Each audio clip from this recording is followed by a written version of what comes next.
राजनीति में ना जब कोई चमकता सितारा अचानक से गायब हो जाए तो सवाल तो उठते ही हैं। आज हम आम आदमी पार्टी के राघव चड्ढा के इसी रहस्य को समझने की कोशिश करेंगे। आखिर एक इतना तेज तर्रार नेता अचानक साइडलाइन क्यों कर दिया गया? राघव चड्ढा आम आदमी पार्टी का एक युवा, एक होनहार और एक बहुत ही मुखर चेहरा थे। खासकर राज्यसभा में अपने दमदार भाषणों के लिए वो जाने जाते थे, जहां वो अपने तर्कों से सत्ता पक्ष की बोलती बंद कर देते थे। लेकिन फिर अचानक से सब कुछ शांत हो गया।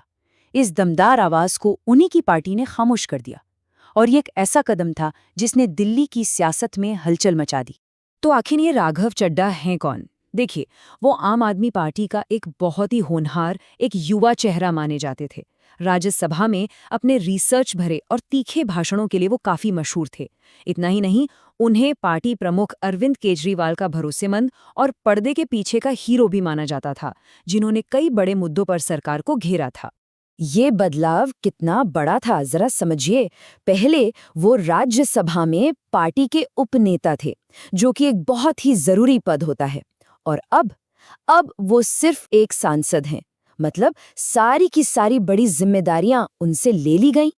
तो इस पूरी घटना की जड़ें कहाँ से जुड़ी हैं? कहते हैं कि ये सब शुरू हुआ उनके एक विदेश दौरे से, लंदन की एक यात्रा से, जिसने सारी उथल-पुथल मचा दी।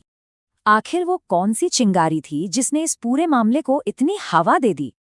देखिए, उस वक्त पार्टी बहुत बड़े संकट से गुजर रही थी। केजरीवाल, सिसोदिया, संजय सिंह, सब बड़े बड़े नेता जेल में थे। पार्टी के बाकी सीनियर लीडर्स सड़कों पर थे, प्रदर्शन कर रहे थे। और ठीक इसी नाजुक मोड़ पर राघव चड्ढा अपनी आंखों के ऑपरेशन का हवाला देकर लंदन चले जाते हैं। बस फिर क्या था? पार्टी के इतने मुश्किल दौर में उनके गायब रहने पर उनकी जबरदस्त आलोचना शुरू हो गई। और जैसा कि कहते हैं ना, पॉलिटिक्स में टाइमिंग ही सब कुछ होती है, और वो ठीक गलत समय पर मैदान से बाहर हो गए। ठीक है, उनकी गैर मौजूदगी एक बड़ी वजह थी, लेकिन क्या पार्टी के इस फैसले के पीछे कुछ और भी चल रहा था? चलिए, इसके पीछे की अलग अलग पॉलिटिकल थ्योरीज को थोड़ा समझने की कोशिश करते हैं। तो देखिए, मोटे तौर पर ना 3 थ्योरीज सामने आती हैं।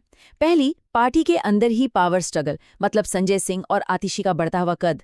दूसरी थ्योरी है बाहरी दबाव का डर। पार्टी को शायद ये अंदेशा था कि कहीं दबाव में आकर चड्ढा बीजेपी से संपर्क ना साध लें। और तीसरी और सबसे सीधी वजह, लॉयल्टी और डिसिप्लिन का एक सख्त मैसेज कि भाई संकट के समय में आप पार्टी का साथ नहीं छोड़ सकते। अब उन्हें चुप कराने के लिए ना एक बड़ा ही खास राजनीतिक दाव चला गया, जिसे राजनीतिक नाकेबंदी भी कहते हैं। अब ये होता क्या है? इसका सीधा सा मतलब है कि पार्टी संसद में बोलने के लिए अपने कोटे से उन्हें टाइम ही नहीं देगी, और जब टाइम ही नहीं मिलेगा तो आवाज उठेगी कैसे? मतलब एक तरह से उन्हें पूरी तरह से खामोश कर दिया गया। तो संदेश बिल्कुल साफ था, पार्टी किसी भी एक नेता से, किसी भी व्यक्ति से बड़ी है। ये एक कड़ा मैसेज था पार्टी के हर एक सदस्य के लिए। तो इन सब के बाद सवाल उठता है कि राघव चड्ढा के भविष्य का क्या होगा? ऐसा लग रहा है मानो उनका तेजी से बढ़ता करियर अचानक एक ब्रेक पर आ गया है। और देखिए, ऐसा नहीं है कि चड्ढा का नाम पहली बार किसी विवाद में आया हो। पहले भी उन पर 5 सांसदों की मर्जी के बिना उनका नाम एक कमेटी में डालने का आरोप लगा था, जिसके लिए उन्हें सस्पेंड भी होना पड़ा था। उस घटना ने भी उनकी इमेज को काफी नुकसान पहुंचाया था। और आज की हालत तो ये है कि उनसे सारी बड़ी जिम्मेदारियां ले ली गई हैं, और वो बस एक सांसद बनकर रह गए हैं, बिना किसी संगठनात्मक रोल के। अच्छा, इस पूरे मामले पर राघव चड्ढा ने क्या कहा है? कुछ नहीं, बिल्कुल खामोश है वो। और राजनीति में ना कभी कभी चुप्पी सबसे ज्यादा शोर मचाती है। तो अब सबसे बड़ा सवाल यही है कि क्या वो पार्टी में अपनी खोई हुई जगह वापस हासिल कर पाएंगे, या फिर अपने लिए कोई नया रास्ता तलाशेंगे? खैर, इसका जवाब तो आने वाला वक्त ही देगा। लेकिन एक बात तो साफ है, एक उभरते हुए राजनीतिक सितारे का भविष्य इस वक्त दांव पर लगा है।